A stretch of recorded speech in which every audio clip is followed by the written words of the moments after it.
төсөв өрөөний мэдгэл болон ирж байгаа төсөв Монгол Улсын ирээдүйн 5 жилийн үйл явцыг ингээд төлөвлөх гэж оролдож байгаа. Бид нэг алдаан дээрээс сургамж аваад тэр алдаагаа бас зөрөгтэй засчдаг баймар байна. Дандин нэм сайтай. Бид 2007 онд стратегийн орд гэдэг нэр томьёо ашиглаад буруу хаалга татаад мухар гудамж руу орцсон.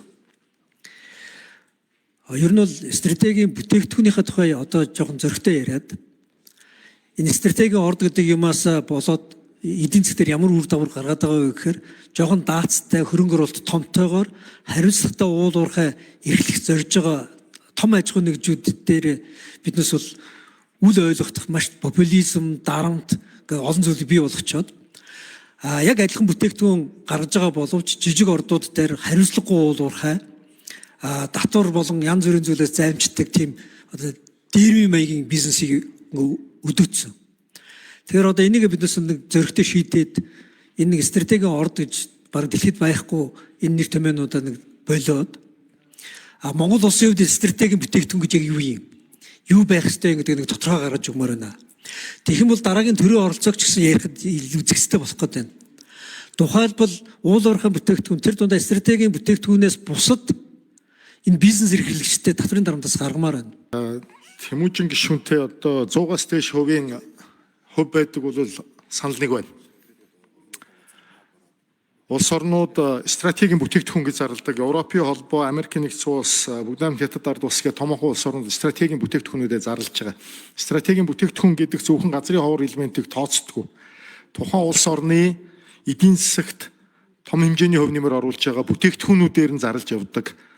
Манай улс стратегийн орд тэгээд одоо үндсэн хууль руугаа ингээ хийгээд тэрийгээ ингээд одоо бид нар гацаалтанд оруулсан. Яаж гацаалтанд оруулчихад байгаа вэ гэвэл стратегийн орд гэдэг нэр өгчхөөр одоо хайгуул судалгааны ажлыг хувийн эхлүүд явуулж чадхаа байцсан айгаад.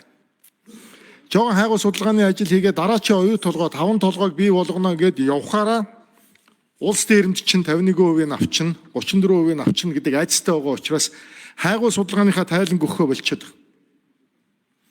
Ийм учраас том хэмжээний хөрөнгө оруулалт орж ирэхэ болчиход байгаа юм. Яг одоогийн байгаа байдлаараа бид нар харж чадвал одоогийн байгаа байдлаараа үргэлжлүүл биднэрт дараачийн оюу толгой 5 толгой гарч ирэхгүй. Яг тэгвэл компаниуд тайлангуудаа өгөхгүй гэсэн үг. Тэгэхээр энэ Тэмүүжин гишүүнтэй бол санал нэг байна. Ашигт малтмлын тухай хуулийн нэмэлт өөрчлөлтийг удахгүй засгийн газраас оруулж ирнэ.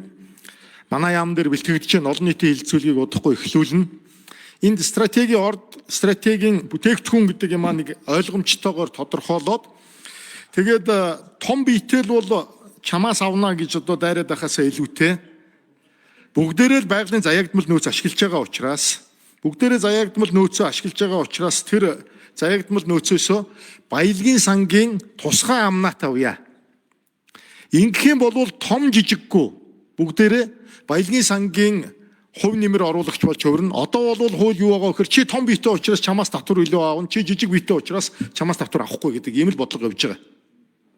Тэгэхээр одоо бол бид нэр том жижиггүй нэгэн тэнд байгалийн заягдмал нөөцөөсөө баялагын сангийн одоо амнат авдаг болъё. Ингэх юм бол амнатын хэмжээ буюу одоо баялагын сангийн хэмжээ хэд дахин том болно. Иннээс одоо ард иргэдээ шууд олгодгийн зохицуулт руугаа явъя гэдэг ийм л одоо концепцийг бид нар бариад явж байна.